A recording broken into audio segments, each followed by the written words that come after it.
Have you ever wondered what happens actually when you open a book?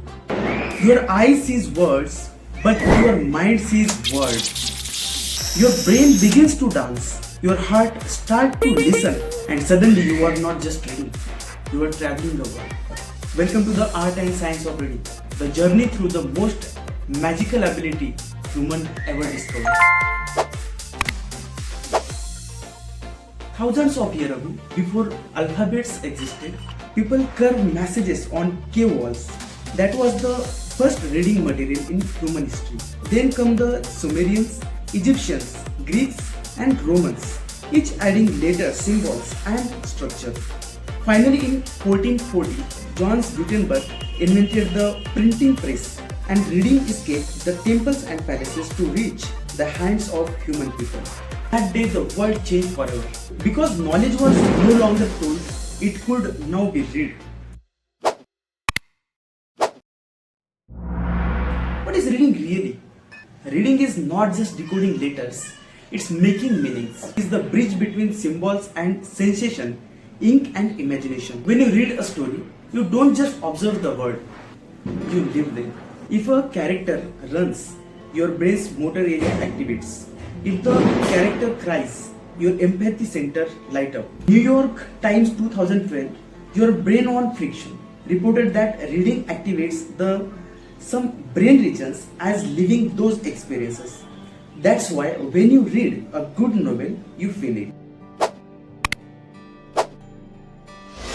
Reading is one of the most complex mental exercises ever known. Your eyes capture letters, your brain decodes patterns, your memory connects meanings, and your heart responds emotionally, all in less than a second. According to a University of Sussex study, 2009, reading reduces stress by 68%, even more than listening to music or walking.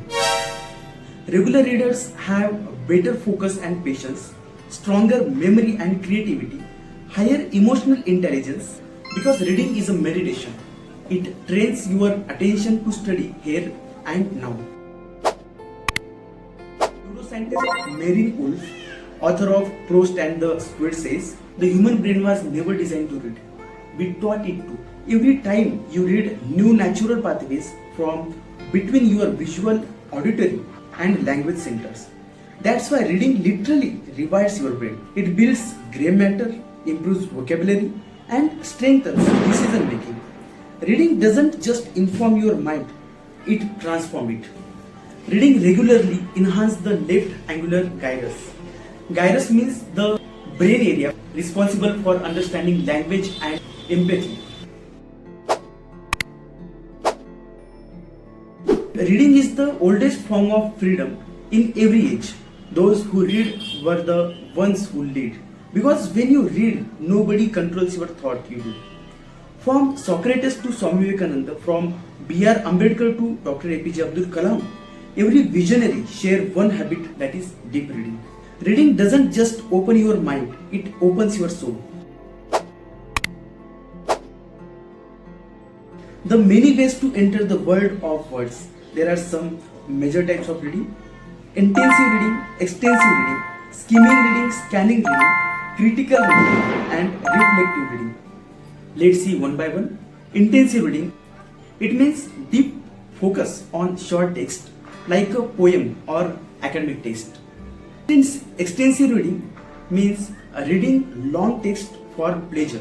Example, a novel or a storybook. Skimming is nothing but a reading quickly for main idea like news headlines. Scanning is nothing but searching for specific information. Example, exam timetable. Critical reading is questioning and analyzing like political article. Reflective reading is relating text to self. Example, journaling after The Alchemist. Reading builds character. It teaches empathy, patience, and perspective. Reading improves mental health. It calms anxiety and reduces loneliness. Reading boosts communication. Readers speak and write better. Reading shapes personality. It makes you thoughtful, creative, and confident. Reading creates leaders. Every successful person you admire is a lifelong reader. Reading enhances imagination. It is the gym of the mind. Reading preserves memory power. It prevents cognitive decline with age. Reading just 20 minutes a day, it equals to 1.8 million words a year. That is like having 1000 conversations with the smartest minds in history. So today we scroll more than we read. But remember, scrolling informs you, reading transforms you. Technology can change the medium, but never the meaning of reading. Whether it is a printed book, Kindle or audiobook, what matters is depth, not the devices. Every page you read makes you wiser. Every story you finish makes you stronger. And every book you love makes you a better human.